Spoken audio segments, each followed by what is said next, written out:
Have you ever prayed, Father, I just want to get closer to you? Or prayed in the opposite direction, Father, I need you to come and be with me here. Let us feel your presence here. Which way is it? Do we need to go to him? Does he need to come to us? Is it a two-way street?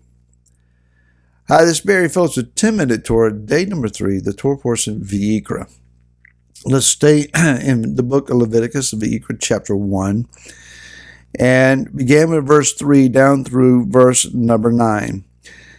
If his offering is an ascending offering, an olah, O-L-A-H, an olah offering of the herd, let him bring a male, a perfect one, let him bring it to the door of the tent of appointment for his acceptance before Yahweh.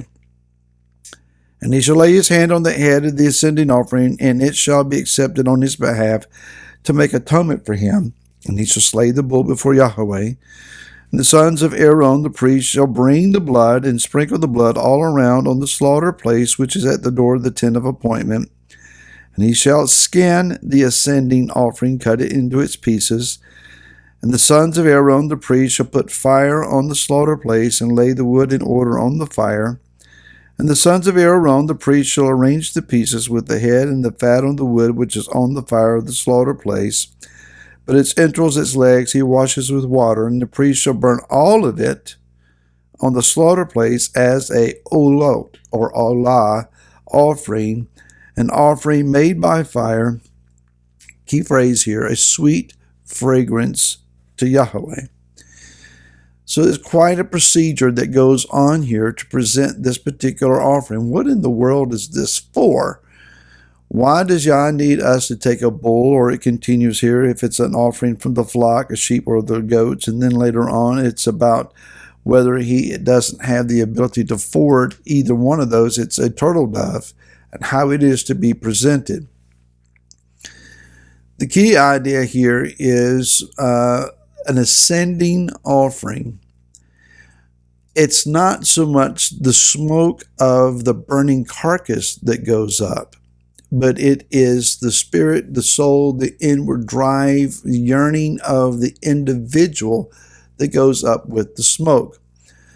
Other ideas then pertaining to the olah is it is an elevation offering.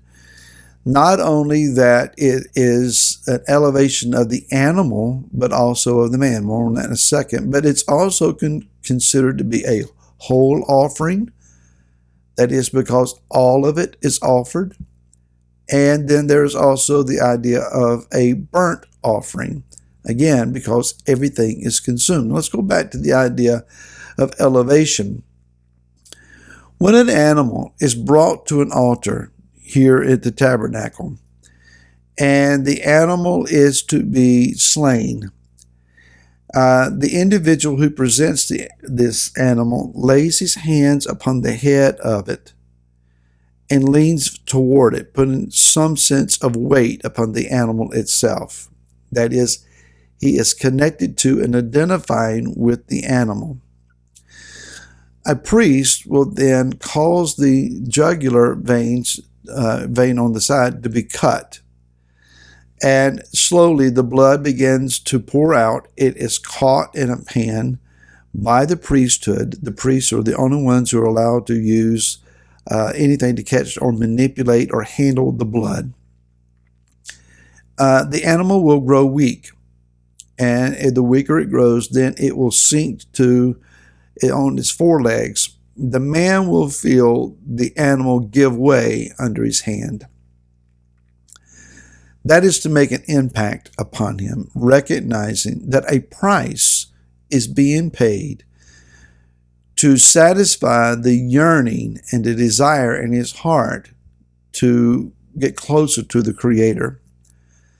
It's not so much that the animal is being killed. It is actually the reverse that should be kept in mind, and that is that the life of the animal is being released. Life is in the blood. Without the blood and the life in the blood flowing throughout our bodies, we die. If the heart stops and the blood's no longer coursing through our veins, we don't live. And so there is the understanding we're releasing the life of the animal. And as the life of the animal is then elevated, this bull that would only eat grass and procreate in a field somewhere is now elevated to the status of being a considered perfect offering, and it is elevated through the fire of the altar of Yah. It has found a higher and greater purpose than mere physical life existence. Isn't that what we all want? We don't want just to get up in the morning, go through our daily routine, to lay down at night, and get up the next morning and start all over again. There has to be more to life than merely working, paying bills, and existing. To elevate then our lives, we need to be rightly connected with Yah, our Creator. Yeshua has come to provide that opportunity for us. Now, if we go back into the previous book, Shemot or Exodus, chapter number 24, if you will there read verse 1 through 7, you will see that at the mountain Israel is gathered, that altars are established, and that two types of offerings are being offered. Olah, as we're discussing today, and Shelamim, as we'll be talking about tomorrow. Shelamim being peace offerings. The blood from these offerings are taken, and a covenant is established between Yah and his people, that they become people of the book. And one of the few recorded times in all of Scripture, blood is not only applied at the altar and on the book of the scroll, but also sprinkled on the people. That's rare. And so the people become a blood people connected to Yah. And their response, Na'aseh v'nishma. That is, we will do and we will hear. We promise that we will do what we are going to hear. We don't wait till we hear and understand and then do. We promise to obey even before we understand why.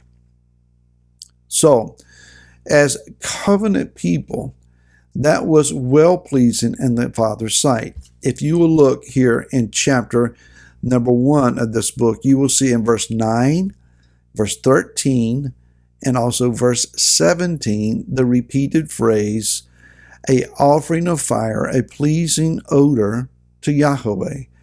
Ishe riach nichioch. And so if you then look at chapter 28 of the book of Numbers, and I'm simply giving this text cites to you. I don't have time to fully engage that in 10 minutes here. Bamidbar, or Numbers, chapter 28, verse 1 through 6, details the daily Tamid offerings. This is a lamb at 9 a.m. and a lamb at 3 p.m. every day, even on Shabbat, even on Yom Kippur, every day of the year. This is presided over. And the end result is that it is a sweet aroma, an offering made by fire to Yahweh. It is an olah then.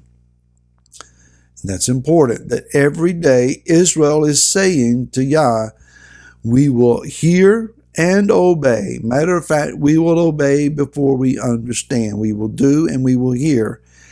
Twice a day, that vow is repeated to Yah as the nation of Israel in the form of these two offerings. And as such, then Yah says, this is a sweet smelling aroma to me. If you want to get close to Yah, number one, we need to recognize that there has been a price paid in our behalf. In the Orthodox Jewish Bible, Ephesians chapter 5 verse 2 says, as also Moshiach had ahava, or love for us, and gave himself on behalf of us as a korban, an offering of near approaching, and a zavak, a thanks to Yahweh for a riach hanichiok, a pleasing aroma. Yeshua is the one who buckled under the loss of blood. It was he who was elevated and presented himself as an offering for us. The life in his blood was released in our behalf, and in him we can be elevated and find ourselves in the presence of the Father. The people who walk in that presence can then see that presence manifested in their own environment. More on these things tomorrow. Until then, shalom.